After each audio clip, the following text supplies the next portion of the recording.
ఈయన మన మన చంద్రబాబు నాయుడు చెప్తారు కదా, హిందూ ధర్మంలో పెళ్ళి ఎక్కడి నుంచి వచ్చిందండి హిందూ కుటుంబ విలువలు? ఎక్కడి నుంచి వచ్చింది? లెగసీనే కదా. ఆ లెగసీ ఎక్కడి నుంచి వచ్చింది? హిందూ ధర్మం నుంచి మనకందరికి వచ్చేది. చిన్నప్పటి నుంచి ఏం చేయాలని మన కుటుంబంలో పెద్దలు చెప్పిన సాంప్రదాయాల ప్రకారమే కదా. మీరు వేరే మతాల్లో ఉండే ఉన్నారు, వాళ్ళ వాళ్ళ గౌరవాలు వాళ్ళకు ఉన్నాయి. మనం ఎందుకు చిన్నప్పుడు అనుకుంటాం పెళ్ళి అవుతానే స్వర్గంలో జరిగింది పెళ్ళి, విడాకులు ఇవ్వడం కరెక్ట్ కాదు. అది హిందూ ధర్మం కాదా? కలిసి ఉండాలి భార్య భర్త పిల్లలు. ఇది హిందూ ధర్మం కాదా? ఈ విలువలు ఎక్కడున్నాయి? ఈ సెక్యూరిటీ ఎక్కడుంది? ఫ్యామిలీ సెక్యూరిటీ ఇవన్నీ. That is where we derived. We are fortunate. అంటే ఇప్పుడు మీరు ఏం చెప్పదలుచుకున్నారు? ముఖ్యమంత్రి గారు, ఆంధ్రప్రదేశ్ ముఖ్యమంత్రి గారు మీరు ఏం తలుచుకున్నారు? అంటే భర్త భార్యను హింసించిన ఎట్టి పరిస్థితుల్లో విడాకులు తీసుకోకూడదు, లేకపోతే భార్య భర్తను హింసించిన ఎట్టి పరిస్థితుల్లో భర్త కూడా విడాకులు కోరుకోకూడదు, ఇది మన హిందూ ధర్మం. అంటే ఈయన మళ్ళా వెనుకడికి తీసుకుపోతాడు. ఒకటి మనకు ఒక ధర్మం ఉండే, సతీ సగమనం అనే ఒక ధర్మం ఉండే. ఏంటిది ఆ ధర్మం? భర్త చచ్చిపోగానే వెంటనే భార్యను కూడా చితి మీద వేసి కాల్ చేసేటోళ్ళు. మెల్లమెల్లగా వీళ్ళ ఆలోచనలు ఎక్కడికి పోతున్నాయో మీరు చూడండి. రాజ్యాంగము ఒక హక్కును కల్పించింది మనకు. భార్యాభర్తలకు డిఫరెన్స్ వస్తే, విభేదాలు వస్తే, జీవితం చిన్నది కాబట్టి ఈ జీవితాన్ని రోజు అష్ట కష్టాలు పడుతూ, రోజు బాధలు అనుభవిస్తూ, ఇష్టం లేకపోయినా మొగడు పెళ్ళాలు కలిసి ఉండకండి, మీ ఇష్టాలకు అనుగుణంగా మీరు రాజ్యాంగబద్ధంగా చట్టబద్ధంగా విడాకులు తీసుకొని ఎవరి జీవితాలను వాళ్ళు స్వేచ్ఛగా అనుభవించండి, స్వేచ్ఛగా జీవించండి అని.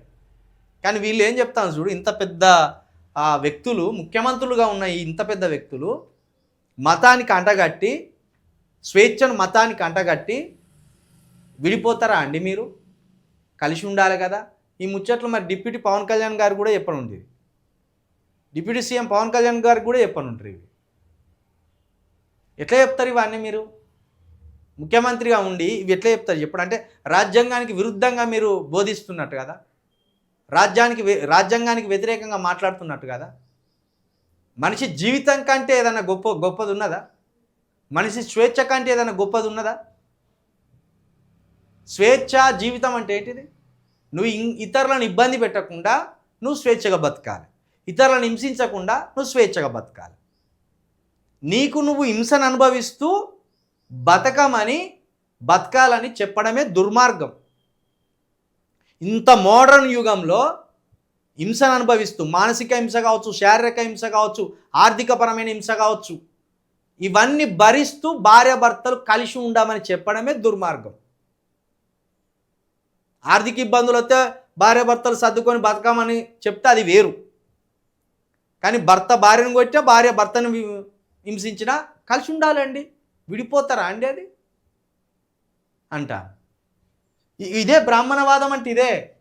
ఇష్టం లేకపోయినా సంసారం చేయాలి, ఇష్టం లేకపోయినా ప్రేమించాలి, ఇష్టం లేకపోయినా సచ్చుకుండా నాతోటే ఉండాలి. ఇదే బ్రాహ్మణవాదం. దీన్ని హిందుత్వానికి అంటగట్టి చెప్తాను ఆయన.